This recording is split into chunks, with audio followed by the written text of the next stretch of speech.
इनको अपनी बोई हुई हर फसल काटनी पड़ेगी। आया ना मजा? और वो लोग जिन्होंने वायलेंस का इस्तेमाल किया उनके खिलाफ कार्रवाई की जाए। दिल्ली पुलिस ने सोशल मीडिया पर प्रधानमंत्री के खिलाफ आपत्तिजनक टिप्पणियों और वीडियो पोस्ट पर बड़ी कार्रवाई की शुरुआत कर दी। नंगा धड़ंगा प्रदर्शन कर रही हैं, हाय हाय मोदी या मोदी को गाली दे रही हैं। मैं ये नहीं कह रही हूँ आप मोदी के फैन हो जाओ, पर आप क्या इतनी गंदी, आप ये कौन है और ये क्या कर रहे हैं, ये कहाँ से आए हैं, ये क्या है? देखिए हिंदुस्तान में पैदा जरूर हुए लेकिन इन्होंने हिंदुस्तान के लिए किया कुछ नहीं है। आप आज कह रहे हैं कि छात्रों पे केस नहीं होना चाहिए, तो दीपके कौन सा छात्र है? दीपके कौन सा छात्र है? अभिजीत दीपके कौन सा छात्र है? आज पाकिस्तान की एजुकेशन सिचुएशन को कंपेयर करें इंडिया से, क्योंकि मैं ये पढ़ रहा था आज, इंडिया में हर साल 25 से 35 हजार PhDs पैदा होते हैं, पढ़ाए जाते हैं, निकलते हैं सिस्टम से।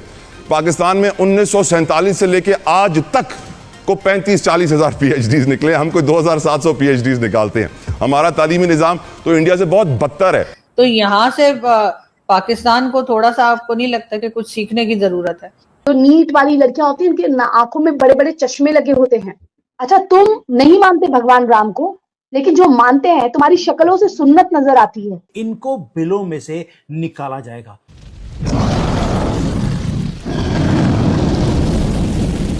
हेलो दोस्तों, जय हिंद। जैसा कि आज की क्लिप में आपने देखा, दिल्ली पुलिस ने जंतर मंतर पर हुए विवादित प्रदर्शन के दौरान प्रधानमंत्री नरेंद्र मोदी और अन्य नेताओं के खिलाफ सोशल मीडिया पर की गई कथित आपत्तिजनक और अभद्र पोस्ट पर सख्त रुख अपनाया है। पुलिस इन पोस्ट, वीडियो और टिप्पणियों की समीक्षा कर रही है और नियमों का उल्लंघन करने वाले कंटेंट को हटाने के लिए सोशल मीडिया प्लेटफॉर्म्स को नोटिस भेजने की तैयारी में है। वहीं प्रदर्शन के दौरान हुई हिंसा को लेकर भी जाँच तेज कर दी गई है। दिल्ली पुलिस के मुताबिक नीट पेपर लीक के मुद्दे पर हुए प्रदर्शन में कुछ प्रदर्शनकारियों ने पुलिस कर्मियों पर हमला किया, जिसमें कई जवान घायल हो गए। पुलिस अब हिंसा में सीधे शामिल लोगों की पहचान कर रही है और उनके खिलाफ कड़ी कानूनी कार्रवाई की तैयारी की जा रही है। सूत्रों के अनुसार हिंसा में शामिल आरोपियों के पासपोर्ट रद्द करने के विकल्प पर भी विचार किया जा रहा है। इसके अलावा सार्वजनिक संपत्ति को नुकसान पहुंचाने वालों की भी पहचान की जा रही है। पुलिस का कहना है कि कानून हाथ में लेने वाले किसी भी व्यक्ति को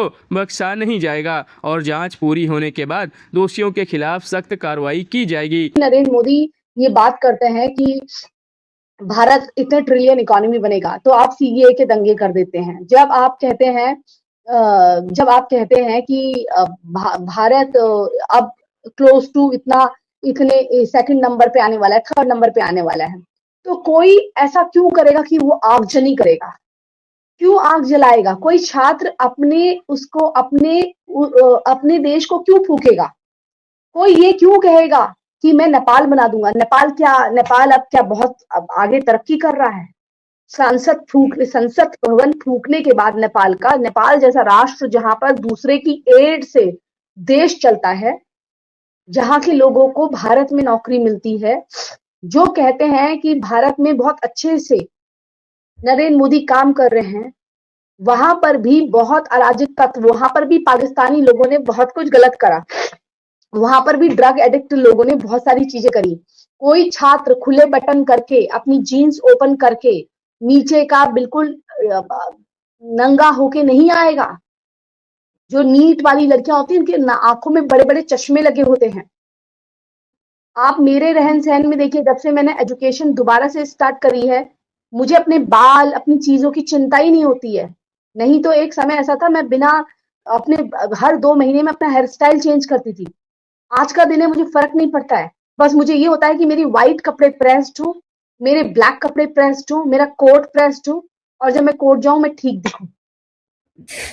वरना हम जब कोई भी काम या सोशल काम कर रहे हैं, मुझे फर्क नहीं पड़ता है कि कौन मुझे देखकर क्या कहेगा कि अरे यार ये लड़की हीरोइन थी, अभी इसने बाल नहीं बनाए हुए हैं।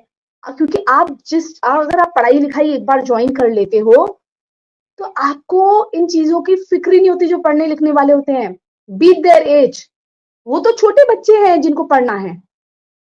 17-18 लोग कह रहे हैं, 16-17 साल के बच्चे कौन थे? 16-17 साल के बच्चे वहां पर नंगा धड़ंगा प्रदर्शन कर रही हैं, हाय हाय मोदी या मोदी को गाली दे रही हैं।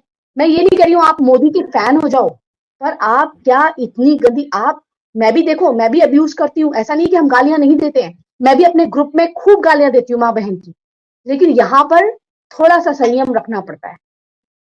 जब आप एक पब्लिक उसमें हो, डोमेन में हो, वहां पर अपना संयम रखना पड़ता है। मैं अपने लोगों के बीच में खूब गालियां देती हूँ, खुल के बोल रही हूँ, लेकिन यहाँ पर संयम रखना पड़ता है भाई।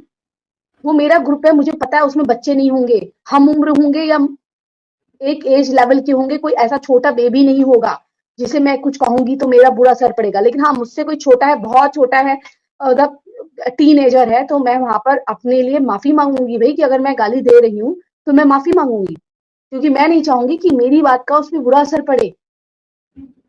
हर किसी को अपनी क्रेडिबिलिटी या अपना रिस्पॉन्सिबिलिटी लेनी पड़ती है। मैं अगर किसी गलत चीज के लिए लायबल हूँ, अगर मैं किसी सही चीज के लिए अवार्ड चाहती हूँ, तो मैं किसी गलत चीज के लिए पनिशेबल होती हूँ, तो वो फिर मेरे को एक्सेप्ट करना चाहिए। कौन छात्र ऐसा है, नीट वाला कौन छात्र होगा जो कहेगा मोदी का ऐसे ऐसे उंगली दिखाएगा और गंदी गंदी हरकतें करेगा, गाली देगा और मेरे इसमें 4 चवन्नी इस पे और ये मोदी मेरे इस पे, कौन कहेगा किसको? देखिए, मुझे अगर पता चल जाए ना कि मेरी बहन इस वाले उस पे है, अगर इस मेरी बहन, चाहे मैं उसे लाइक करूं ना करूं, हर किसी में होता है, सिबलिंग्स में भी लड़ाइयां होती हैं। अगर मुझे पता चलेगा कि मेरी कोई कजन या इसमें है, वाले ग्रुप में है, तो मैं अपनी जबान पे कंट्रोल दूंगी या मैं उसको डिलीट कर दूंगी, ब्लॉक कर दूंगी। तो क्योंकि एक दायरा होता है रिस्पेक्ट का, हम डर नहीं रहे हैं, पर हमें पसंद नहीं है कि वो जाके कहीं कहे घर पे और हमारे घर वाले उस चीज को देखें। तो ये चीज जिन लोगों को फिक्र ही नहीं है, मर्यादा ही नहीं है उनको कि कौन देख रहा है, कौन क्या कर रहा है, तो उन लोगों को ये बिल्कुल, देखिए ये बिल्कुल सही कह रहे हैं। जिसको भी थोड़ी सी भी फिक्र होगी वो ये क्यों कहेगा? आप बयान देखिए ना, आप उनको बुला रहे हैं, आप खिला नहीं रहे क्या उनको? वो कह रहे हैं यार मस्त है, ब्रेड पकौड़ा मिल रहा है। अच्छा, वो आप आज कह रहे हैं कि छात्रों पे केस नहीं होना चाहिए, तो दीपके कौन सा छात्र है? दीपके कौन सा छात्र है? अभिजीत दीपके कौन सा छात्र है? ये दहिया कौन सा छात्र है? क्या दहिया ध्रुव राठी का स्क्रिप्ट राइटर या जो भी है, इस तरह की स्क्रिप्ट, वो जिस तरह की स्क्रिप्ट लिखता था, तो दैट मीन्स उसकी विचारधारा वैसी थी। अच्छा, तुम नहीं मानते भगवान राम को, लेकिन जो मानते हैं, तुम्हारी शक्लों से सुन्नत नजर आती है, तुम शक्लों से ही मुसलमान टाइप के दिखते हो। ऐसा क्यों होता है? सारे लेफ्टिस्ट जो होते हैं, उनकी अच्छी खासी शक्लें भी हो ना अगर, तो एकदम से खराब दिखने लग जाते हैं। वो उनके उसमें इतना नेगेटिव वगैरह आ जाता है चेहरे पर कि अच्छी खासी, क्या ध्रुव राठी सुंदर नहीं है?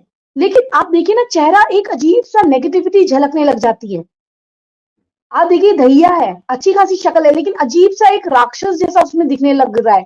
जो बात कर रहा है तो वो कह रहा है बर्गर खा लिया तो खा लिया, मतलब आपको ये अडल्ट एबनॉर्मल बच्चे जैसे दिखते हैं, दिमाग से अडल्ट है, बड़े हैं, कोई बच्चे नहीं है।